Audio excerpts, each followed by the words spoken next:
예, 방금 전에 소개를 받은 나인네트웍스의 서영수입니다. 반갑습니다. 방금 전에 설명해 주신 대로, 소개해 주신 대로 제가 나인네트웍스라는 회사를 이렇게 설립하기 전에 같이 이렇게 뜻을 같이 하신 분들하고 설립하기 전에 HP에 있었을 때 그 오픈플로우라는 주제를 가지고서 한번 말씀을 드렸었던 적이 있었고요.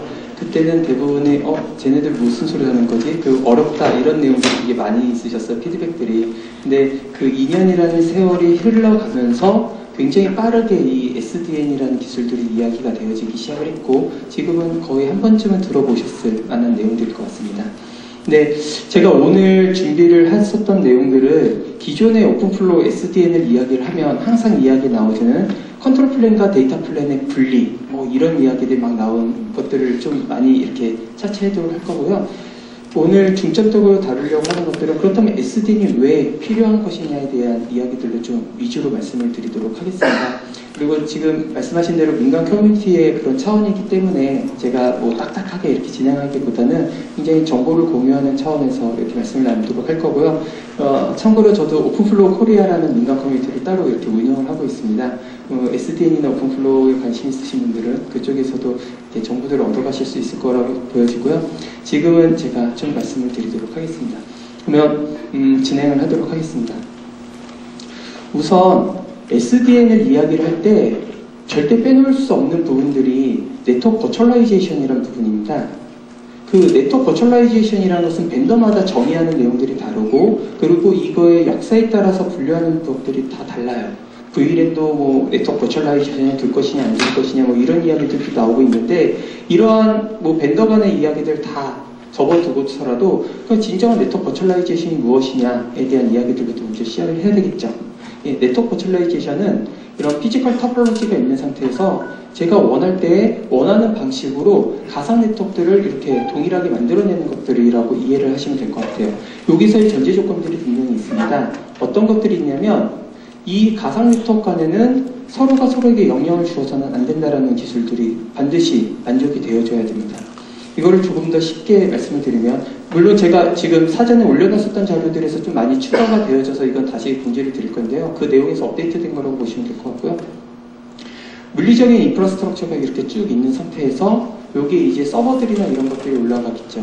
이거는 그냥 물리적인 인프라스트럭처로서 쭉 깔리는 거예요. 즉 고속도로의 역할들만 하는 거죠. 더 이상 여기서 어떤 제어를 하거나 이런 것들이 중요한 이슈들을 차지하는 것이 아니라 네트워크 버추얼라이제이션 입장에서의 인프라스트럭처는 그냥 고속도로의 역할을 하는 겁니다. 가장 최적의 경로들을 빨리빨리 보내는 것들이 제일 중요한 요소들로 차지하는 부분들이고요. 그 위에 그 안으로 보게 되면 얘네들이 하이퍼바이저 안에 벌추얼 스위치들이 이렇게 놓이게 되는 거죠. 그 위에 네트워크 하이퍼바이저라는 것이 이렇게 쭉 설치가 되게 되는 겁니다. 그렇게 되면 이 VM들이 지금은 물리적인 내용들을 뒤로 하고서 먼저 가상에 대한 부분들을 말씀을 드리게 되면 VM들이 그 어떠한 서버에 있던지 간에 상관없이 내가 원하는 대로 테넌트들을 만들어낼 수 있는 거예요. 여기에 원하는 네트워크를 새로 생성하실 수 있는 거고 여기에 있는 네트워크를 새로 생성하실 수 있는 거고 계속해서 내가 원하는 대로 즉시적으로 그러한 것들을 제어할 수 있고 그것들을 갖다 생성해낼 수 있고 서비스를 즉시적으로 할 수 있는 것이 네트워크 버추얼라이제이션에서 굉장히 중요한 키라고 생각을 하시면 될 것 같습니다. 이거를 한번 인프라스트럭처의 입장에서 다시 한번 좀 말씀을 드리게 되면 이 밑단에 그 물리적인 자원들이 이렇게 쭉 연결이 되어 있는 상태에서 제가 즉시적으로 가상 네트워크를 하나를 생성할 수 있는데 이 가상 네트워크는 모든 자원들을 사용하는 것이 아니라 내가 필요에 의해서 필요한 장소에만 이렇게 네트워크들을 생성을 해가지고 서비스를 제공을 하는 형태가 되는 거죠. 이렇게 하고 있는 도중에 중간에 다른 자원들이 필요하다라고 하게 되면 즉시적으로 또 다른 네트워크들을 이렇게 가상의 네트워크들을 생성을 할 수 있어야지 이게 네트워크 버추얼라이제이션이라는 이슈로 이야기가 되실 것 같아요.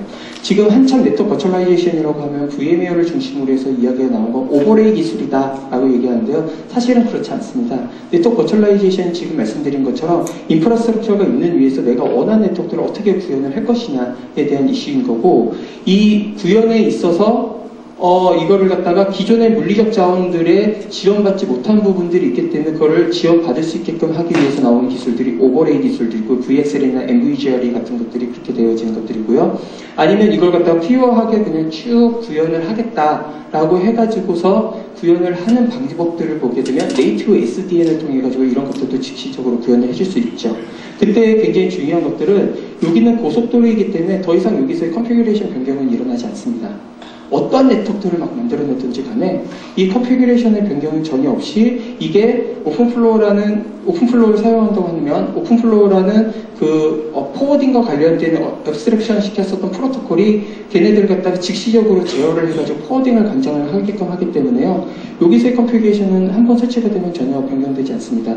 이게 더 나아가서는 외국에서는 실제로 일어나는 일들인데 그냥 스위치를 갖다 꼽는 거예요. 아무데나 내가 원하는 자리에. 그러면 제로 터치 컨피규레이션처럼 그냥 그 자리에서 컨피규레이션들이 막 내려가가지고선 바로 그 자리에서 다 구현이 되어진 거고 이 모든 것들은 중앙에 있는 어떤 컨트롤러에 의해서 다 제어를 받는 형태로 되어지는 거죠. 예. 그 그림을 한 번 더 설명을 드리게 되면 이런 그림들이 나오게 될 거예요. 어떤 거냐면 물리적인 자원들이 이렇게 있습니다. 물리적인 자원들이 이렇게 있는 입장에서 제가 즉시적으로 가상의 네트워크를 각각 만들었어요. 지금 여기서는 3개까지 만들어 놨는데 현재 운영되고 있는 기술들을 봤을 때는 와이어 스피드로 전혀 이렇게 바틀렉에 걸리지 않는 상태에서 와이어 스피드로 즉시적으로 구현할 수 있는 네트워크의 가상 네트워크가 한 100개 정도는 되는 것 같아요. 현재 기술들로 보더라도. 지금 보신 것처럼 10이라고 102의 가상 네트워크가 지금 각각 다른 네트워크가 아닌 동일한 네트워크를 가지고 있죠. 그럼에도 불구하고 서로 충돌이 일어나지 않는 상태로 구현이 되게 되는 거예요. 이거는 그냥 즉시적으로 일어나야 되는 것들이니까요. 제가 한 가지 예를 보여드리겠습니다. 지금 아까 그림을 이 위로 가져간다고 했었을 때 여기에 서버들을 두고 두 개를 갖다 연결했을 때 하나는 101로 만들고 하나는 102로 만들었습니다. 조금 전에 보셨을 때 101과 102는 동일한 IP 어드레스를 가지고 있었던 곳이었죠. 그런 다음에 트래픽을 흘려보내게 되면 레거시하고 똑같이 가장 최적의 경로들을 찾아서 쇼트스트 패스를 쭉쭉쭉쭉 펀치면 돼요. 그러다가 제가 이거를 즉시적으로 그 101의 핑은 이쪽으로 흐르지만 비디오 트래픽 때문에 이쪽으로 흐르게끔 하게 되면 트래픽의 끊김이나 이런 여기 안에서의 컨피규레이션의 변경이 전혀 없이 바로 즉시적으로 이러한 서비스들이 제공이 되어집니다. 이것이 SDN에서 일반적으로 사용되어지는 그 트래픽 스티어링 관련된 기술들이고요. 여기서 컨트롤러에 의해서 그냥 바로바로 이 플로우들을 제어를 하게끔 되어진 거죠. 현재까지는 레이어 1에서 레이어 4 단계까지의 구분자를 가지고선 제가 마음껏 제어를 해줄 수가 있게 되어지고요. 지금 인텔이나 이런 쪽을 중심으로 해가지고서 나오고 있는 기술들을 보게 되면 이 스위치 안에다가 SDN 스위치 안에다가 DPI들을 이렇게 설치를 합니다.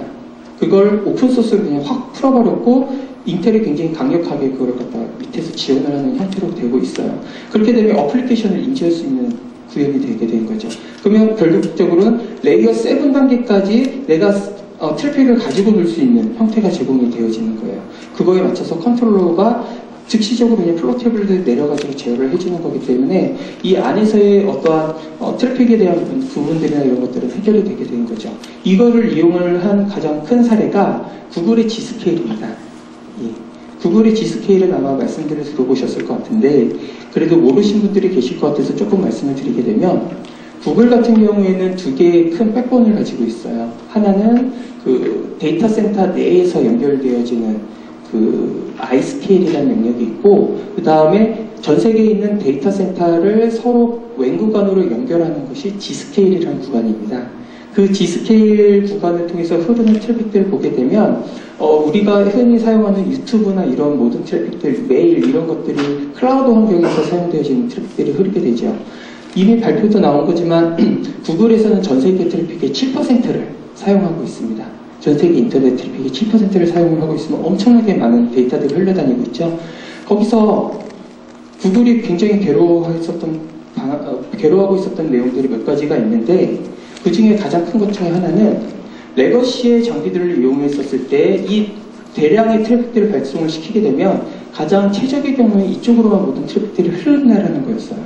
중간에 만약에 B에서 C 구간을 90기가가 사용되더라도 A에서 C로 가는 거는 무조건 이 경로를 타게 되는 거죠. 이게 펑펑 놀고 있음에도 불구하고 이거를 어떻게 잘 해결할 수 있는 방법이 없을까에 대해서 고민들을 하게 됐고, 이것들을 해결하는 방법들 여러 가지를 찾았었는데 아무리 찾아도 굉장히 문제점들이 많았었습니다. 그러다 보니까 이들이 생각했던 게 이걸 그러면 중앙화 시켜가지고 중앙에서 모든 트래픽들을 제어를 한다고 한다면 굉장히 효율적이면서도 하나의 시스템처럼, 전 세계에 깔려있는 거지만 하나의 시스템처럼 오토메이션 시킬 수 있지 않을까에 대해서 생각을 하게 됐고요. 그래서 여기서 나오게 된 방식들을 보게 되면 여기에 50%를 흐르게 되고 여기에 50%를 흐르게 합니다. 그리고 또 여기서 20%를 흐르게 하고 나머지 30%를 이쪽으로 흐르게 해서 A에서 C로 가는 그런 트래픽들을 제어를 할 수 있게끔 했고요. 그리고 특정 구간에서 굉장히 많은 트래픽들이 몰리게 되면 여기에 흐르던 트래픽들을 갖다가 다른 쪽으로 경로를 우회를 해가지고 할 수 있는 방법들을, 그 트래픽 엔지니어링 하는 방법들에 대해서 SDN을 적용했습니다. 그건 잠시 후에 좀 더 말씀을 드릴 건데요. 그래서 여기서 발표한 내용들을 보게 되면 회선 사용률을 95%까지 끌어올려요. 이게 회선 사용률에 대한 내용들이고요. 기존에 그러면 얼마를 썼습니까? 에 대해서 물어봤었을 때 우리는 보통 40%를 썼다라고 얘기를 하시더라고요. 40%의 회선 사용률을 이 SDN을 적용을 해가지고 이러한 지금 말씀드렸던 이러한 기술들을 적용했을 때 95%까지 할 수 있었다라고 말을 했습니다. 그리고 이게 발표됐던 게 2012년 4월 ONS라는 곳에서 발표를 했고요. 구글에서. 기존까지만 하더라도 SDN, 오픈플로우, 이거 될 거야? 이거 되도 않는 기술이고 꿈을 꾸는 거야? 라는 말들이 많이 있었는데요. 구글에서 이걸 딱 발표를 하고 난 다음부터 SDN은 구현 가능한 기술이다라는 인정을 좀 많이 받게 돼요. 그리고 난 다음에 7월 달에 VM웨어가 니시라라는 전 세계 30명밖에 없는 회사를 우리나라 돈으로 1조 5천억에 인수를 하게 되죠. 그러면서 SDN이 전면적으로 비즈니스 영역에 팡 튀어나오게 되는 결정적인 계기가 구글과 VM인데 구글에서 적용했었던 기술들이 이런 겁니다. 구글의 CTO가 그렇게 이야기를 했어요. 자기네가 지금까지 굉장히 많은 프로젝트를 진행을 해봤고 IT에 걸쳐서의 모든 것들을 다 도전을 해봤다고 생각을 하는데 지금 이 SDN만큼 혁신적이었고 자기네들의 요구사항을 완벽하게 만족시켰던 것은 없었다라고 얘기를 해요. 그래서 SDN을 굉장히 이렇게 앞에서 발표를 하는 그런 업체가 되어졌고요. 여기에 이어서 2014년도 올해죠. 올해 그 4월에 똑같은 ONS에서 구글이 우리는 이제부터 iScale에도 이 SDN을 적용을 하겠다라고 발표를 하게 됩니다. 그래서 전체적인 모든 구글의 네트워크에 SDN을 적용하겠다라는 그런 이야기들로 넘어가게 됩니다. 그러면 얘네들을 갖다가 가상 네트워크와 실제 네트워크를 갖다가 어떻게 구분을 해줄 수 있느냐에 대한 이야기들이 많이 나오게 되는데요. 현재 나와 있는 기술들로 말씀을 드리게 되면 지금 이거는 NEC의 컨트롤러에서 보여지는 그림을 보여주는 건데 굳이 NEC만이 아니더라도 오픈플로우나 SDN에서 올라오는 그런 정보들만이고도 이런 것들 그려낼 수가 있습니다.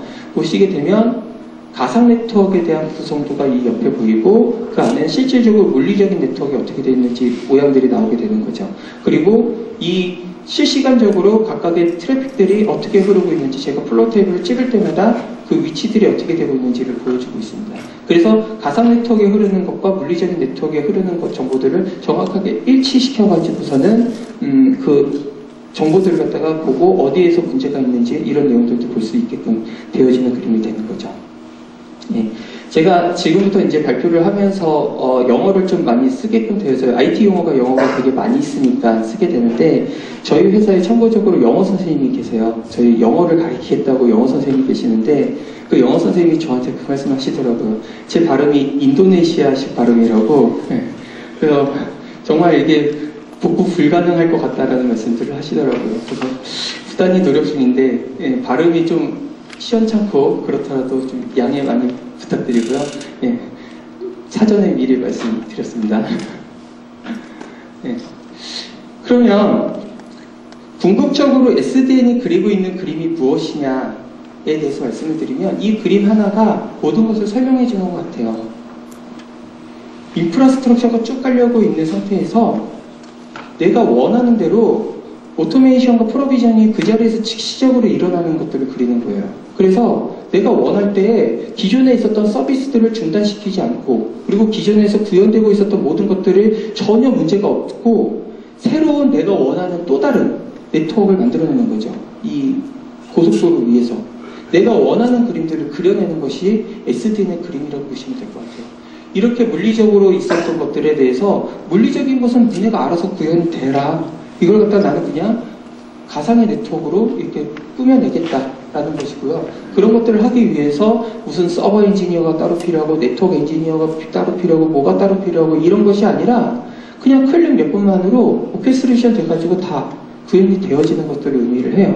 그러면 이 물리적인 자원이 필요하지 않냐? 그렇진 않죠. 제가 물리적인 자원들에 대한 이야기, 뭐 이더넷 패브릭이나 이런 것들이 SDN과 어떻게 접목되고 이런 이야기들을 드릴 수 있는데 이거는 다음 세션에 저희 국내 최고의 그 엔지니어이신 김창민 부장님께서 발표를 해주실 거기 때문에 이 부분은 좀 넘기고요. 제가 그러면 실질적으로 이 서비스 구현되어지는 레벨에 대해서 좀 말씀을 드리도록 할게요. 어제도 어디 고객 세미나에 가서 발표를 하는데 제 다음 세션이 바로 시소코셨어요. 그러다 보니까 그분이 패브릭을 말씀하실 거라고 해서 했는데 오늘도 다음 세션이 그렇게 돼서 그렇게 넘기도록 하겠습니다. 그러면 왜 SDN이 갑자기 이렇게 퉁 튀어나왔냐? SDN을 이야기를 할 때 여러분들께서도 오해하지 않으셨으면 좋겠는데요. SDN은 어떤 경우에서도 없었던 기술들이 튀어나온 게 아니에요. 요즘에 MDN이라는 용어들이 이렇게 이 업계에서 흘러다니고 있어요. MDN이라는 건 어떤 거냐면 마케팅 디파인드 네트워크라고 해서 전혀 기술과 상관없이 마케팅에 의하여서 만들어진 어떤 기술들, 그런 것들이 굉장히 이렇게 비하하는 형태로 이야기가 되어지는 거죠. 예, 그거는 마케팅에 의하여서 뭐 SDN이 새로운 기술인 것처럼 막 이야기를 하지만 실질적으로 얘가 흘러다니는 구간들을 보시게 되면 기존의 레거시 환경에서 쭉 있었던 그런 것들을 이용을 해가지고서는 사용을 하는 거거든요. 그렇다면 그 기존에 있었던 하드웨어가 지원하지 않는 기능이라고 한다면 백날 SDN이어도 그것을 구현할 수 없어요. 예. 그래서 SDN을 도입하는 많은 고객들이 SDN의 스페시피케이션들이나 이런 것들이 굉장히 만족한다 라고 해서 도입을 하셨다가 제약사항에 다 걸리시게 됩니다. 왜냐하면 기존에 있었던 하드웨어가 그거를 지원하지 않는데 SDN이 그걸 한다고 해서 되어지지 않는 거거든요. 어차피 이 고속도로를 통해서 나가야 되는 건데 고속도로가 그 기능들을 지원하지 않는데 어떻게 그것들이 구현이 되겠어요. 그래서 말은 신나게 막 이렇게 되고 저렇게 되고 저렇게 되고 하는데 막상 딱 하게 되면 아무것도 안 되는 경우들이 되게 많아요. 지금 저희가 아는 분들도 그렇게 해서 굉장히 많이 데이시 분들도 많이 계세요. 다 구현해서 장비까지 도입을 해가지고 SDN 딱 적용하려고 했는데 아무것도 안 되는 거죠. 벤더의 그 제약사들이 걸리니까. 이런 경우도 되게 많이 있습니다. 여러분들께서도 알아주셨으면 좋겠는 게 이 SDN이 구현되어지려고 하는 것들은 서비스의 유연성 때문에 구현되어진 거고 이 오너십을 가져가기 때문에 구현되어지는 거지 없었던 뭐 새로운 어떠한 찬란한 것들을 만들어내기 위해서 구현되어진 것들이 아닙니다. 지금의 네트워크를 보게 되면 저희는 전형적으로 스파게티 네트워크라는 이야기들 많이 해요. 제가 어제도 고객 세미나에 가가지고서는 이런저런 말씀을 나누다가 우리 데이터 센터는 그러지 않습니다. 이런 스파게티 네트워크, 이런 케이블들이 이렇게 지저분하지 않고요. 우리 굉장히 깨끗해요. 라고 말씀을 하시더라고요. 그래서 제가 억세스 플로우를 까보시면 어떠신가요? 라고 했더니 그거는 참 이렇게 말씀하시더라고요. 지금 보시게 되면 저도 몇 년 전에 데이터 센터를 이전하는 사업에 들어가가지고서 한번 해봤는데 문제는 어떤 케이블이 어디에 연결되어 있는지 모르시는 경우들이 되게 많으세요. 그리고 이걸 이전하려고 하는데 도대체 이게 왜 이렇게 꼬여있는지 전혀 모르시는 분들도 되게 많이 계시고 우리가 2년까지는 잘 관리했는데 3년차부터는 도저히 관리가 안 되더라라는 말씀들을 많이 하시게 된 거죠. 그러면 비단 케이블뿐만이겠는가죠. 지금 케이블들은 그래도 이런 것들을 관련되어 있는 기술들이 많이 나오고 있는데 케이블만 그러냐? 그렇지 않아요. 네트워크를 한번 보시죠. 지금 대부분의 보안과 관련돼 있어서 아무리 가상 네트워크로 들어간다 하더라도 버추얼 머신 형태의 방화벽이나 이런 것들이 있다 하더라도 대부분의 고객사에서는 이 방화벽을 외부로 빼게 합니다.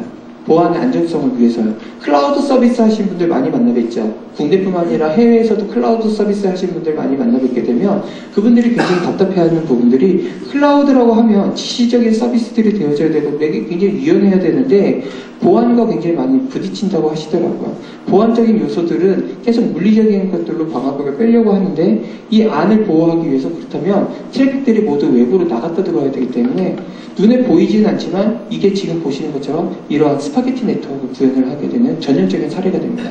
물리적인 것에 있어서는 스파게티 네트워크를 만들어서는 안 된다라고 이야기를 하면서 실제적으로 트래픽들의 정보들을 보게 되면 물리적인 트래픽 내용들은 다 이런 스파게티로 가게 되는 거죠.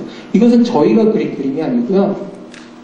작년에 VM월드에서 VM웨어에서 이걸 공식적으로 이야기를 했어요. 지금 자기네들도 가상화 기술들로 가다 보니까 이런 문제들이 봉착하게 됐고 이것들이 정말로 이러한 클라우드나 가상 버추얼라이제이션 환경에서 굉장히 쥐약인 부분이다. 이것들을 해결할 수 있는 것들이 이제 차세대의 네트워크 인프라스트럭처가 필요하다라는 이야기들이 나오게 된 거고 여기에 많은 분들이 공감을 하십니다. 그러면 단순히 방화벽과 관련되어 있는 부분만 그렇냐라고 보시게 되면 네트워크 부분들도 좀 보셔야 될 거가 있을 것 같아요. 여기 계신 분들이 어느 정도 네트워크를 아시는 분들이니까 제가 이 부분을 짧게만 설명을 드리게 되면요. 하나의 물리 서버가 있습니다.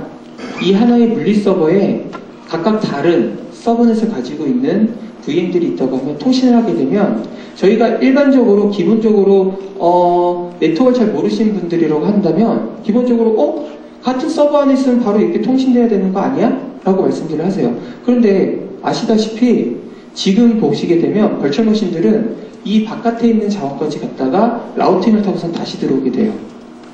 예. 다 나갔다 들어오고 나갔다 들어오고 나갔다 들어오고 나갔다 들어오고 하는 형태가 돼요. 다른 네트워크를 하게 되면. 그래서 요즘에 나오는 기술들이 가상 라우터라고 해가지고 소프트웨어 라우터들이 나오게 되죠. 이거는 이미 브로케이드가 비아타를 인수를 했고 HP하고 시스코나 주니퍼에서도 이런 가상 라우터들이 나오게 됩니다. 얘네들의 특징들을 보시게 되면 이런 벌추얼 머신 형태로 해가지고서는 물리 서버에다가 라우터들이 들어가는 거예요. 그리고 난 다음에 서로 라우팅을 하게끔 한다는 거죠. 그러면 얘네들이 만약에 여기서 이 라우터가 없다고 한다면 여기서는 바로 이렇게 통신이 되겠지만 여기 있는 자원은 여기까지 거쳤다가 다시 들어가야 됩니다. 그것을 방지하기 위해서 내는 것들 중에 각각의 라우터들을 각 물리 서버에다 설치를 하면 된다라는 이야기가 나오고 있죠. 그런데 막상 얘네들을 갖다 이렇게 설치하게 되면요. 잘 아시는 것처럼 디폴트 게이트웨이에 관련돼서 라우터와 관련돼서 이중화 서비스를 해야 되죠. 그러면 VRRP하고 HSRP가 동작을 하게 될 거예요. 여기도 당연히 그런 것들을 하게 됩니다. 그렇게 되면 보시는 것처럼 여기서는 빠르게 될지 모르지만 여기가 마스터일 때 거쳤다가 넘어가게 돼서 동일한 그 스파게티 네트워크가 되어지는 겁니다. 그래서 저희가 이거를 가지고 가상 라우터를 제공하는 벤더들한테 헤드쿼터에다가 이걸 다 메일을 썼습니다. 실질적으로. 이런 문제가 있고 트래픽들이 어디서부터 어디까지 어떻게 흘러다니고 있고 이걸 다 저희가 측정을 한 것들을 정리를 해가지고 보냈어요. 이것에 대해서 당신들의 해결 방안은 무엇입니까? 에 대해서 저희가 한 군데에서도 답변을 받지 못했습니다. 이유는 이게 디스트리뷰트 형태로 해가지고선 동작을 하는 거기 때문에 이것들을 하는 것이 그렇게 쉽지는 않아요. 이거를 하기 위해서 또 다른 프로토콜들이 나오게 되고 막 해야 되는데 그렇게 되면 얘네들이 서로 싱크를 맞추기 위해서 흘러다녀야 되는 트래픽들이 뭐 멀티캐스트를 이용한다든지 브로캐스트를 이용한다든지 또 이런 것들이 되는데 그 자체가 또 여기를 그 스파게티 네트워크를 만드는 이슈들이 발생을 하게끔 되어지는 거죠. 그래서 디스트리뷰트 형태로 이렇게 제어가 되어졌을 때는 이것들에 대해서 마땅한 방법들이 없다라는 것이 일반적인 내용들이고요. 그러다 보니까 여기서 이야기가 되어진 것은 그렇다면 이러한 요소들을 SDN화 시키면 어떨까에 대한 이야기들이 나오기 시작을 해요. 많은 벤더들에서 SDN으로 넘어가면서 내놓는 기술들이 여기서 나오는 지금부터 설명드린 내용들이 굉장히 많이 포함이 되어져 있는데요. 내용들을 보시게끔 되어지면 이 SDN 컨트롤러에서는 각각의 벌처 머신들의 위치들을 정확하게 알고 있고 여기에 관련되어 있는 정보들을 정확하게 알고 있습니다. 그러다 보니까 이 안단에서 오픈플로우를 만약에 사용하신다고 하면 이 오픈V 스위치나 아니면 이 오픈플로우를 지원되는 스위치 안에서 레이어 1단계에서부터 레이어 4단계까지 그리고 지금 더 발전해서는 DPI까지 연결이 되어진 정보들이 있다면 디스트리뷰트 형태로 해서 방화벽이 구현이 되는 거죠. 이 안에. 그렇게 되면 보안을 거쳐야 되는 것들은 이 벌철 머신에 의해서 거쳐지는 것이 아니라 이 커널단에서 바로 그 통신들에 대한 제어를 받게끔 되어지는 거예요. 그러면 보안 장비들이 별도로 있지 않아도 바로바로 그 모든 보안을 최적화시킬 수가 있게 되어지고요. 그 다음에 디폴트 게이트웨이나 이러한 라우터가 필요하지 않게끔 되어지죠. 여기서 모든 것들을 제어하기 때문이죠. 왜냐하면 지금 보시는 것처럼 다른 서브넷으로 넘어갈 때 반드시 라우터를 거쳐야 되냐? 그렇지 않아요. 아시는 것과 같이 웹 어드레스의 변환만으로 해서 다이렉트 패스로 쭉쭉 보내줄 수가 있습니다. 굳이 라우터가 있지 않아도 되고요. 이런 변환만 이루어집니다. 라우터도 어차피 그 웹 어드레스의 변환을 통해 가지고 하는 거거든요. SDN 환경에서 보시게 되면 이렇게 웹 어드레스를 변환을 해서 그냥 다이렉트 패스를 해가지고 이렇게 보내는 형태로 제공되어진다라고 보시면 될 것 같아요. 이게 지금 미래의 기술들을 얘기하는 게 아니라 지금까지 말씀드렸던 내용들은 현재 SDN이 추구하고 있는 기술들이고 현재 나와 있는 기술들을 기반으로 해서 말씀을 드리는 것들입니다. 이랬을 때 각각의 위치들이나 이런 정보들을 정확하게 디텍션 해가지고 보낼 수 있게끔 되어지는 거죠. 예. 지금 너무 진지하신 표정들이시라 제가 사뭇 당황하면서 지금 제가 지금 뭔가를 잘못하고 있다는 생각들이 들어지고 있는데요. 그래도 댓글에는 강의 좋았어요 이런 멘트 전에처럼 너무 어려워요 힘들어요 이러지 않으셨으면 좋겠다는 생각들을 하게 됩니다. 제가 그때 발표를 했었을 때 한 친구가 저희 직원이 됐어요 얼마 전에. 그래가지고 지금 저한테 얘기하더라고요. 자기가 이렇게 회사의 이런 네트워크에 첫 발을 디디고 난 다음에 제 강의를 들었고, 그 다음에 지금 뭐 입사하게 됐다, 이런 말들을 하더라고요. 근데 굉장히 일 잘하고 되게 좋아요. 여기 계신 분들도.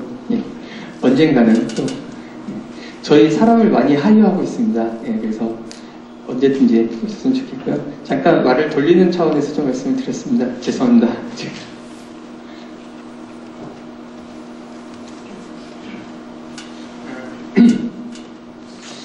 제가 그러면 계속해서 SDN에 대해서 말씀을 좀 드리도록 할게요. SDN으로 넘어갔었을 때 굉장히 많이 고민하시는 것들이 여러 가지가 있어요. 컨트롤러하고의 연결이 끊겼었을 때 얘에 대한 어떻게 얘의 네트워크를 보호할 것이냐에 대한 이야기들도 나오고 있고요.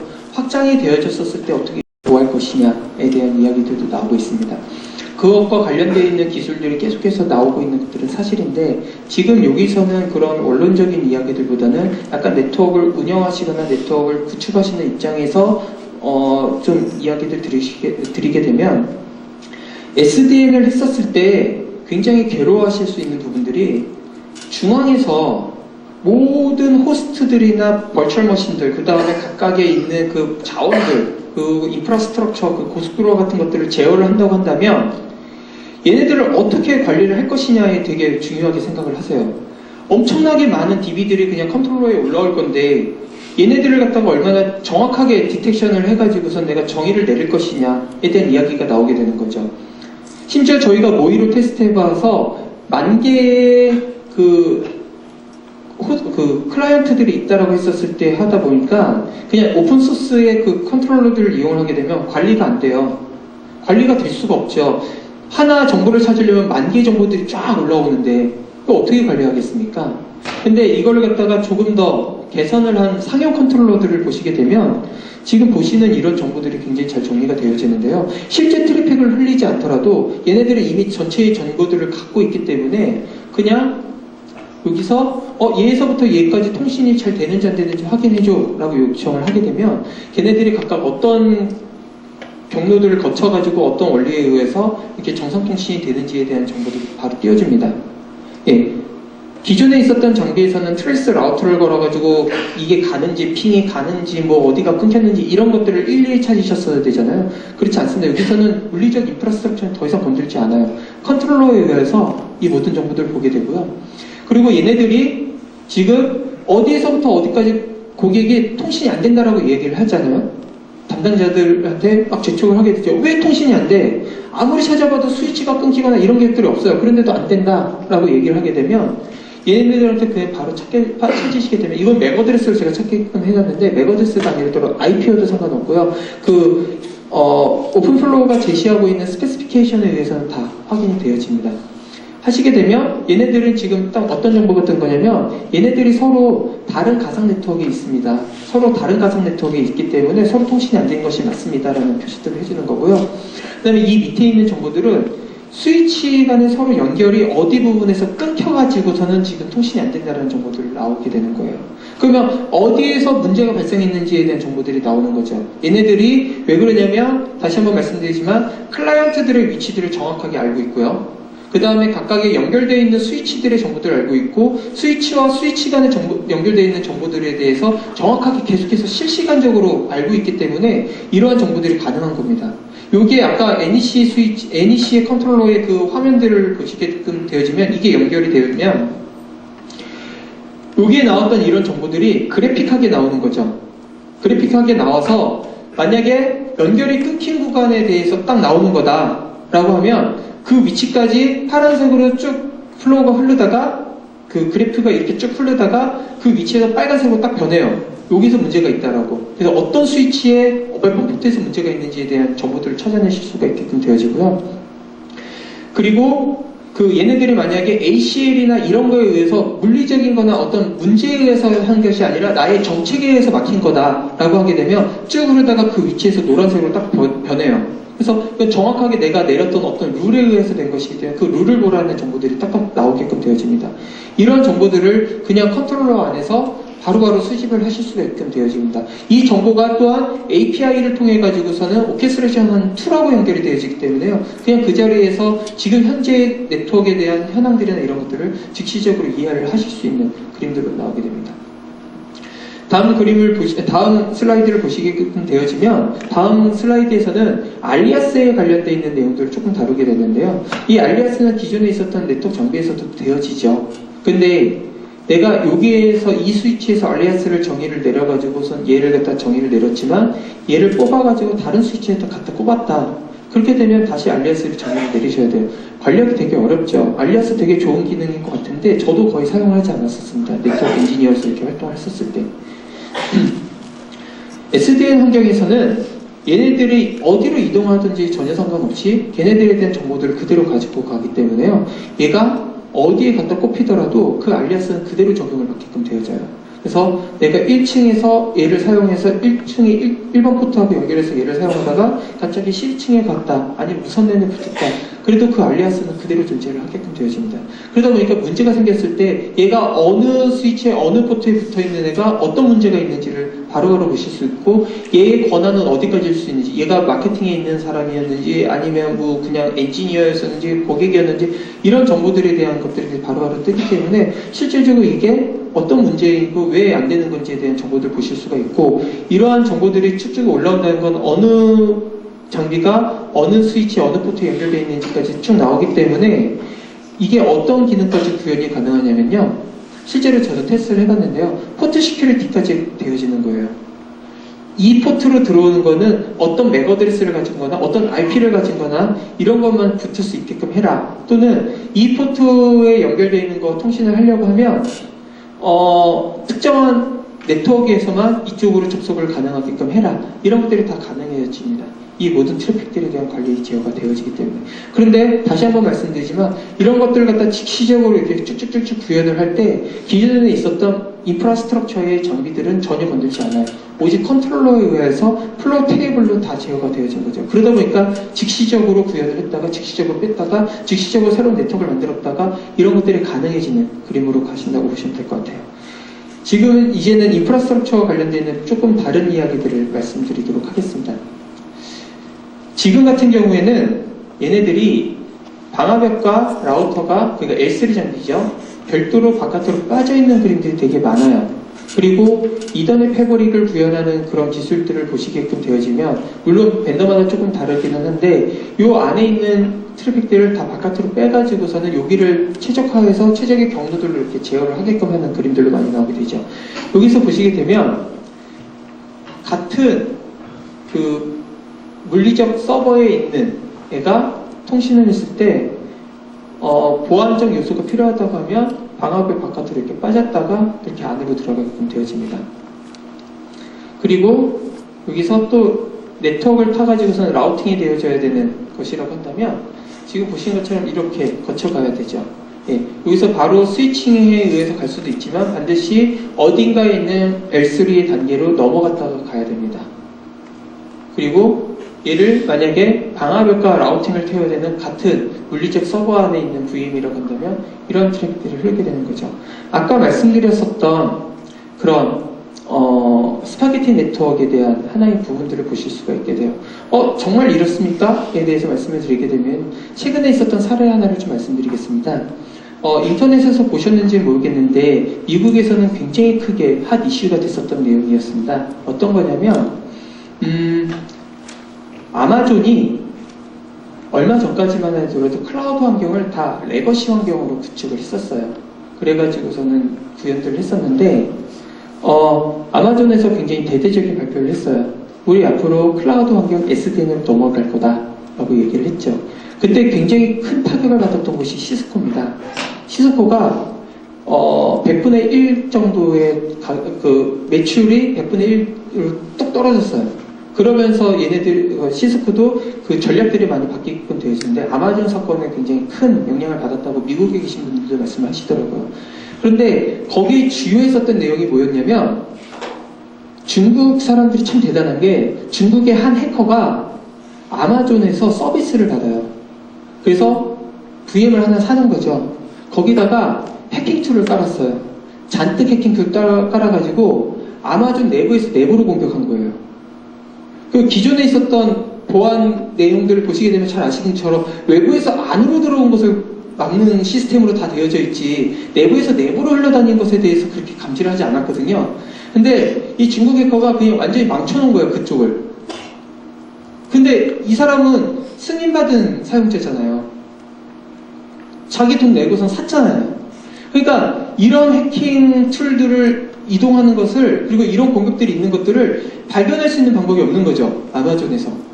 이거를 갖다 그러면 앞으로 점점 이런 위험들이 있을 건데 이걸 어떻게 해야 되느냐에 대한 이야기들이 나왔어요. 그런데 아시는 것처럼 아마존 트래픽들이 굉장히 많거든요. 지금 보시는 것처럼 모든 자원들을 바깥으로 빼는 게 가능할까? 그렇지 않다는 거죠.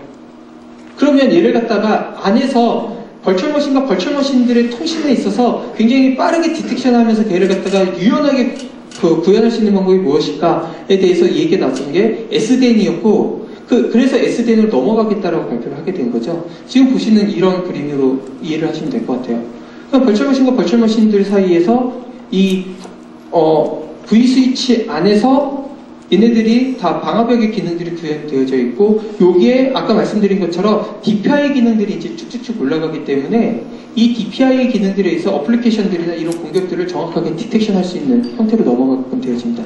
그러다 보니까 바로 다이렉트 패스뿐만 아니라 굉장히 유연하고 지능적인 네트워크의 그 보안적인 요소들이나 이런 것들을 할 수 있게끔 되어지는 거죠. 계속 진행하겠습니다. 이제 여기서 차세대에 관련되어 있는 네트워크 인프라스트럭처의 그림들이 이제 나오기 시작을 합니다. 여기는 굳이 오픈플로우는 아니어도 돼요. 이 구간은. 요 밑에 있는 오픈플로우 이네이블드 스위치는 굳이 오픈플로우는 아니어도 됩니다. 이게 기존에 있었던 장비들을 사용하시려고 한다면 그 오버레이 기술들을 해서 VXRA나 MVGR이나 이런 것들을 이용하실 수도 있게끔 되어지는 거고요. 근데 오픈플로우로 하신다고 한다면 오히려 이런 S10 컨트롤러에서 즉시적으로 모든 것들이 그 자리에서 다 제어가 되어지기 때문에 오히려 더 유연하긴 합니다. 근데 이걸 오버레이 기술들을 이용하신다고 하면 이 S10 컨트롤러에다가 별도의 이 오버레이와 관련되는 프로비저닝을 해줄 수 있는 그런 컨트롤러하고 API를 통해서 연동이 되게끔 해준 거죠. 이 그림에서 이제 DPI와 로그 서버들, 로그 분석기들이 이제 들어가게끔 되어집니다. 그렇게 되면 이 DPI에 의하여서 이 모든 트래픽들을 다 제어를 하실 수 있게 되고 여기에서 나와 있는 오픈플로우에 의한 정보들, 그 다음에 방화벽과 DPI에서 올라오는 정보들이 이 로그에 걸쳐서 실시간 분석기에 전송이 되어지는 거죠. 그래서 서로 정보를 주고받으면서 오토메이션이 가능해지는 형태로 되어진 게 이게 차세대 네트워크 인프라스트럭처의 큰 그림이라고 이해를 하시면 될 것 같아요. 이게 이제 빅데이터하고 연결이 되어지겠죠. 그래서 빅데이터에 의해서 NoSQL을 써가지고서는 이런 데이터를 분석을 하는 형태로까지 넘어가게 되어지고요. 이것들의 큰 그림을 그리고 있는 데들을 보게 되면 글로벌 밴드에서는 이미 VMware의 NSX가 이 그림을 그리고 있어요. 이미 얘네들이 지금 보신 것처럼 제가 말씀드린 그런 내용들이 이미 포함되어지고 있는 것들을 보시게 될 거고요. 예, 니시라의 CEO, 니시라를 설립했었던 그 사람이 마틴 카사도라는 친구입니다. 스탠퍼드 대학에서 박사과정을 했고 그분이 이런 오픈플로우나 이런 것들을 하시는데 그분이 특이한 이력이 있어요. 어떤 게 있냐면 개를 되게 좋아하세요. 개 키우는 걸 정말 좋아하시는데 진돗개를 정말 좋아하세요. 예. 그런데 개를 먹는 것도 되게 좋아하세요. 예, 실제로. 그래서 저희 한국에 왔었을 때 같이 좀 이런저런 얘기를 하다가 그 말씀 하시더라고요. 자기 개고기를 되게 좋아한다고 그래서 네? 그랬더니 자기는 대부분 외국분들은 수육만 먹는다고 그러는데 자기는 이 탕까지 먹는다고 그 말씀을 하시면 이런 농담들도 이렇게 주어져서 한국을 되게 좋아하시더라고요. 그분하고 같이 이런저런 얘기를 하다가 느꼈었던 것 중에 하나는 그 1조 5천억의 인수가 되어졌었을 때 얘네들이 버틸 수 있었던 힘은 굉장히 많은 투자들이 있으셨다고 그러더라고요. 그 전에 몇백억에 가까운 이런 투자들. 그 다음에 아까 말씀드렸던 구글의 G스케일에 들어가 있는 SDN 핵심 코어의 컨트롤러들, 디스트리뷰트 형태의 컨트롤러들이 들어가 있는데 그것들을 이 니시라에서 만들어줬었어요. 예. 그래서 그러한 것들이 굉장히 큰 힘이 됐었다는 이야기를 하시더라고요. 최근에 이 알카텔에서 우리나라에서는 알카텔이 좀 힘을 많이 못 발휘하시는데 전 세계적으로 봤을 때 알카텔은 굉장히 큰 회사이죠. 근데 누아지 솔루션이 있습니다. 이 누아지 관련돼서도 지금 보시는 것처럼 여기를 제어를 다 오픈플로우에 의해서 제어를 다 하세요. 그러다 보니까 이 이동들이나 이런 것들을 정확하게 디테션하실 수가 있게 되고 여기 기존에 있었던 오픈스택이나 클라우드스택이나 VMware하고도 연동해지는 것들 보실 수가 있게 되고요. 누아지는 굉장히 큰 그림을 그리는 솔루션이라고 보면 돼요. 오히려 NSX는 처음에는 클라우드 플랫폼에 포커싱이 되어 있다가 최근에는 많이 이쪽으로 돌아오는 경향이 있는데 이 누아지 같은 경우에는 굉장히 큰 데이터 센터를 여전히 그리고 있는 그림으로 그려지고 있습니다.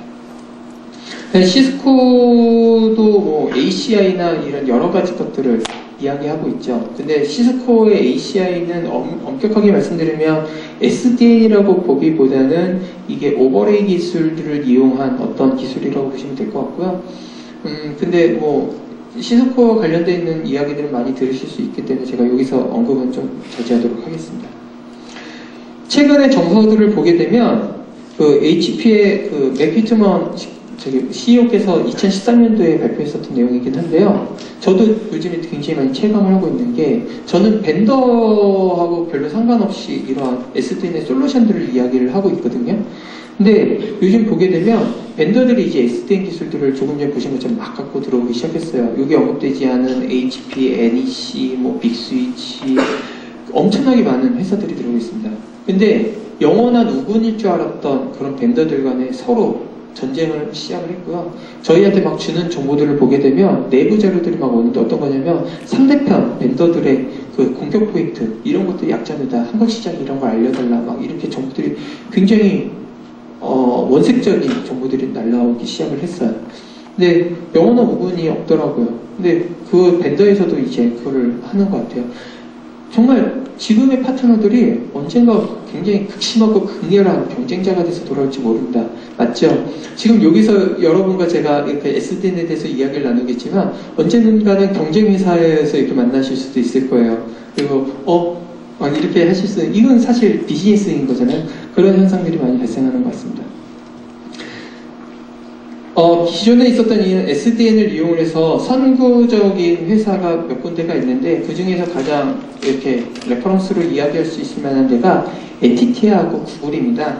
NTT 같은 경우에도 전 세계에 쭉 깔려있는 데이터 센터에다가 SDN을 접목을 했어요.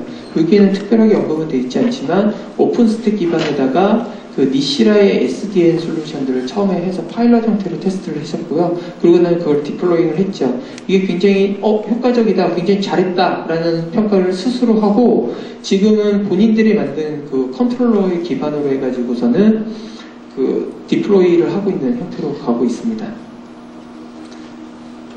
그리고 구글은 조금 전에 말씀드린 내용들이기 때문에 빠르게 말씀드리면 전 세계에 있는 데이터 센터에다가 SDN이 이미 다 들어있어요. 오픈플로우 컨트롤러가 들어있고 오픈플로우 스위치들이 이렇게 쭉 있는 상태에서 레거시하고의 연결은 그 BGP하고 IS를 레거시하고 연동을 해가지고서 이렇게 쭉 되어지고요. 중앙에서 이런 트래픽 엔지니어링에 대한 부분들이 필요하기 때문에 트래픽 엔지니어링 서버가 별도로 등재를 해서 서로 연동되어지는 형태로 그림을 그려지고 있습니다. 구글에서 굉장히 그 특징적인 거는 다른 것들은 다 말씀드렸으니까 상관이 없는데 이 스위치를 보시면 되게 허접하게 생겼죠. 이게 어느 벤더 스위치일까요? 벤더가 없습니다. 자체적으로 만들었어요. 얘네들이 처음에는 이런 거를 갖다 벤더들한테 요청을 했어요. 우리 이런 그 사양의 스위치가 필요한데 이것 좀 지원해달라 라고 했더니 벤더들이 우리가 왜? 라고 한 거예요. 역시 그래서 구글스럽게 오픈소스로 되어져 있는 것과 커머셜 칩을 사용을 해가지고 SDN 그 스위치를 새로 만들었습니다. 10포트에 120포트가 와이어 스피드로 제공되어진 거고요. 여기에 올라가 있는 기능들을 보시게 되면 그냥 뭐 BGP하고 ISIS 기능하고 오픈플로우 1.0 기능하고 이런 것들 필요 없는 것들은 다 없애버리는 형태로 갖고 있어요. 여기에 영향을 받아서 미국에 있는 대형 그런 회사들 있잖아요. 여기들이 딱 들고 일어났습니다. 어떻게 들고 일어났냐면 벤더들한테 야 우리가 필요한 스위치 사양은 이런 거야 라고 뿌리는 거예요. 네. 니네 안 만들어주면 우리가 알아서 또 스위치 만든다. 진짜예요. 이거 현실적으로 일어나고 있는 일입니다. 만들어줄래 말래 만들어줄래 지금 이러고 있어요. 그래서 여러분이 드시면 아시는 굉장히 큰 어떤 회사인지 이미 팍 짐작이 가셨을 건데 그 회사에서 만들어줬어요. 애플한테 실제로. 그리고 지금 그러니까 여기서 너도 나도 우리도 이러고 있습니다. 지금 무슨 스위치 벤더사가 지금 폭탄을 맞고 있는데 더 폭탄이 발생을 했어요. 인텔이 들고 일어났습니다. 인텔이 어떻게 이야기를 했냐면 우리가 데이터 센터 시장에 전 세계 데이터 센터 시장에 5%밖에 못 먹고 있다. 그런데 야 지금 SDN하고 NFV가 뜨고 있는데 야 이거 잘하면은 우리가 30% 이상을 먹을 수 있다 라고 주주들을 설득을 했어요. 주주들이 솔깃하거든요. 돈이 올라가는 거니까. 그래? 한번 해볼까? 그래서 시작이 됐습니다. 올 하반기에 나올 건데요. 베이메탈 스위치가 나올 건데요. 요 안에 아까 말씀드렸던 앞으로 넥스트 제너레이션의 인프라스트럭처는 이렇게 갈 거고 막 했었던 내용들 있죠. DPI가 어떻게 되고 막 방화벽 기능이 다 올라가 있습니다. 실제로 시장을 죽이겠다는 얘기인 거죠. 우리 거 써. 우리가 알아서 다 공급해 줄 테니까 당신들은 여기다가 당신들이 원하는 어플리케이션만 올려가지고 마음껏 쓰십시오. 이게 전 세계적으로도 굉장히 많은 회사하고 협의가 들어가고 있는데 우리나라에서도요. 실질적인 얘기예요. 우리나라에서도 지금 몇 군데가 이것을 가지고선 제안을 해서 개발 모드로 돌입하고 있어요. 이게 더 말씀드리면은 보안적인 부분에 이슈가 되기 때문에 제가 더 이상 말씀드리지 않는데 이러한 그림들이 그려지고 있는 거예요. 얘네들의 그림은 굉장히 간단해요. 우리 싸게 다 공급해줄게. 너네가 원하는 어플리케이션 해. 너네가 굉장한 개발력이 필요한 기술들은 우리가 다 공급해줄게. 인텔이. 너네는 그냥 우리 스위치 베어메탈 형태로 쓰기만 해.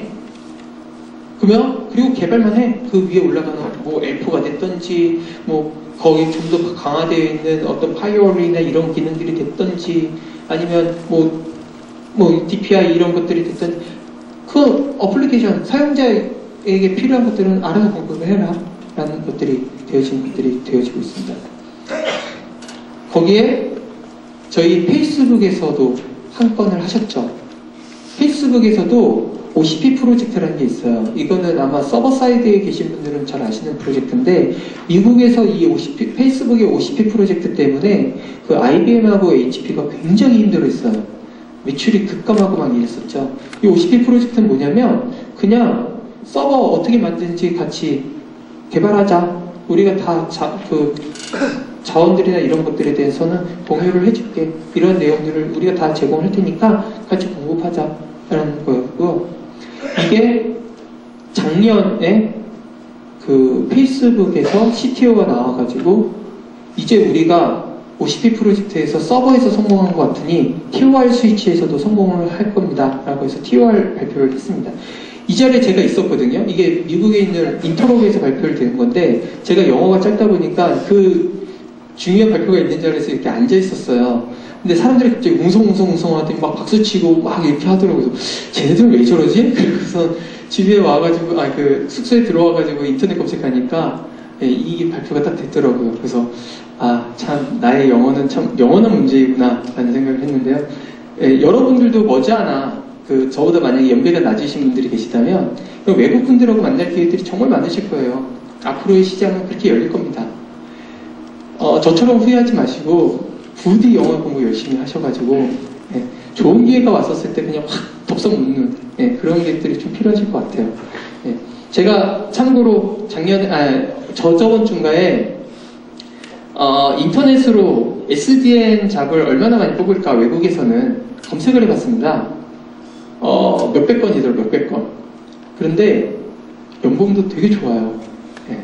근데 최근에 우리나라에서도 지금 저한테 헤드헌터들한테 굉장히 많이 연락 오는데 SDN 저는 이렇게 타이틀이 있으니까 잡포지션 열린 거에 대해서 이렇게 비밀리에 접촉이 들어오는데 굉장히 좋은 가격. 그래서 저는 사실 걱정이 됐어요. 저는 회사를 아직 옮길 생각은 없는데 저희 회사에 있는 직원들도 분명히 이렇게 연락을 받을 것 같은데 나는 팀장으로서 어떻게 해야 되느냐 이런 것들이 분명히 되게 좋은 조건들일 건데 여러분들도 만약에 하시게 되면 곧 SDN이 열린다고 저희는 판단하고 있는데 그렇다면 여러분들한테도 엄청난 기회가 올 것 같습니다. 이런 인프라스트럭처의 물리적인 자원들이 베어메탈 형태로 해서 계속 풀리고 있다고 한다면 여기에 때에 맞춰서 그 위에 올라가는 SDN을 지원해주는 에이전트들도 개방이 되어지고 있습니다. 어떤 곳에서는 이걸 잘 만들어가지고 이 OS를 한 카피당 $50에 팔고 있어요. 완전 거저죠. $50면. 그렇게 팔고 있는 것들도 있고요. 이걸 갖다 오픈소스화 시켜가지고선 쭉 하고 있는 데들도 있습니다. 그러다 보니까 굉장히 유연해지는 것들이 이제 자가에 이렇게 도입되어지는 것들이 그렇게 멀지 않았다라고 지금 다들 인식을 하고 계신 거고요. 이게 지금 컨트롤러를 보게 되면 이건 이미 아실 것 같은 플로드라이트라는 게 있고 그 다음에 벤더들이 연합을 해가지고 만든 이러한 오픈데일라이트라는 것이 있습니다. 여기 보면 휘황찬란한 벤더들이 다 모여서 1년에 3억인가를 내야 되고 10명의 개발자들을 무조건 할당해야 됩니다. 이 프로젝트에 가입을 하려고 한다면. 그래가지고서는 이렇게 만들어준 건데 정말 엄청 복잡해요. 이거 하게 되면 개발자들 분들 정말 힘들어 하시더라고요. 그런데도 잘 나와 있는 그런 것들을 보시면 될 것 같고요. 저희가 그러면 이런 SDN을 어떻게 접목을 하실 수 있는가, 적용을 하실 수 있는가에 대해서 좀 말씀을 드리게끔 되어지면요. 저희 회사에서 이렇게 출시하고 있는 제품들 중에서 플랫폼 중에서 레인보우라는 게 있습니다. 어떤 거냐면 이러한 오픈소스와 HP 컨트롤러를 이 안에 버추얼 머신 형태로 둬가지고 서로를 테스트할 수 있는 환경들을 저희가 제공을 하고 있는 건데요. 여기에서 간단한 예들을 드리게 되면 SDN이 어떻게 구현되는지를 아주 짧게 말씀드려야 될 필요성이 있어서 말씀드리게 되면 경로를 3개를 놓고서는 얘네들이 어떻게 잘 찾아 들어가는지에 대한 테스트를 해봤습니다. 지루하실 것 같아서 오픈데일라이트하고 HP에 관련된 것만 좀 정리를 했고요. 보시게 되면 어쨌든 최적의 경로로 처음에 찾아가요. 오픈데일라이트도. 다른 경로로 가지 않고 최적의 경로는 어떤 플로우가 흐르더라도 최적의 경로로 흘러갑니다. 그러다가 2개가 페일이 나게 되면 자연스럽게 그 3번째 경로를 찾아서 가게 되는 거죠. 여기는 그 각각에 대해서 경로들에 대한 위치들을 보여주는 것들이고요. 근데 신기하게 이 2개가 페일이 났었을 때 여기 돌아가는 속도를 보면 어마어마하게 빨라요. 깜짝 놀랄 정도로 빠릅니다. 레거시보다 훨씬 빨라요. 이 말이 돼? 이게 컨트롤러에 가서 정보를 얻어서 가는 게 일반적인데 왜 이러지? 처음에 깜짝 놀랐습니다. 분석을 해봤죠. 그랬더니 얘네들이 처음에 플로어를 막 내릴 때요. 프라이어티를 낮춰가지고 전혀 흐르지 않고 있었던 스위치에다가 그 얼터너티브한 플로어를 갖다 내리는 거예요. 그래가지고 장애가 딱 감지되면 스위치는 그 장애를 바로 감지할 수가 있으니까 그걸 갖다 그냥 우회 경로로 보내버린 거죠. 코어딩이 이미 결정이 돼 있으니까 그냥 그쪽을 흘려버리는 엄청나게 빠르게 돌아가게 되는 것들 보실 수가 있을 거예요. HP 컨트롤러입니다. HP 컨트롤러 같은 경우에는 각각이 연결되어 있는 포트 정보들이나 이런 것들도 정확하게 나오고, 그리고 실질적으로 어떤 플로우로 흘러가고 있는지에 대한 정보들이 나오고 있다가 끊어졌었을 때 바로 이렇게 우회돼서 나가는 것들을 보실 수가 있게끔 되어지고요. 지금 보시는 것처럼 여기 경로들이 딱딱 끊어졌을 때도 똑같이 오픈데일라이처럼 바로 넘어가는데 핑이나 이런 것들이 전혀 끊김없이 굉장히 빠르게 넘어가고 있는 것들까지 다 확인을 하실 수가 있을 거예요. 이건 어떠한 서비스를 하더라도 마찬가지라고 보시면 될 것 같습니다. 지금까지 제가 말씀드렸던 내용들을 보시게 되면 SDN은 지금 여러분께서 보시는 것보다, 그리고 여러분들께서 생각하시는 것보다 상당히 가까이에 들어와 있습니다. 제가 3년 전에 SDN을 처음에 말할 때는 굉장히 욕먹었어요. 이런 자리에서 이런 거 발표한 거 말도 안 됐었고요. 정말 욕먹는 자리였었습니다. 말도 안 되는 거 허구 이런 것들을 갖고 왔다라고 얘기를 드렸죠. 그리고 벤더들로부터 끊임없는 비난을 받았었습니다. 그리고 친구들한테는 네가 진정 나를 죽일 셈이냐라는 이야기들도 많이 들었어요. 왜냐면 SDN 넘어가면 네트워크 엔지니어 다 없어진다는 얘기들이 있었으니까요. 그러다가 2012년도에 구글에서 빵 터트려주고 VM에서 빵 터트려주면서 시장의 인식은 확 바뀌어요. 그러면서 그때부터 굉장히 이렇게 대우를 받는 형태로 저도 바뀌었고, 그 다음에 2013년도부터는 SDN을 어떻게 도입할 것인가에 대한 고민들이 되게 많아지셨던 것 같아요. 2014년도는 이미 이거는 벤더들이 이제 이미 들고 나왔기 때문에 굉장히 중요한 자원으로서 인식되어진 것 같습니다. 제가 준비한 내용들은 여기까지고요. 제가 발표 원래 하기로 했던 시간도 10분까지이기 때문에 여기서 마치도록 하고요. 혹시 질문 받아야 되는 건가요? 예. 혹시 질문 있으시면 질문 한두 개 정도 받고요. 만약에 없으셔도 제가 여기 잠깐 있을 거니까요. 그때 질문을 해주셔도 될 것 같습니다. 없으시군요. 그러면 제 발표는 여기서 마치도록 하겠습니다. 감사합니다.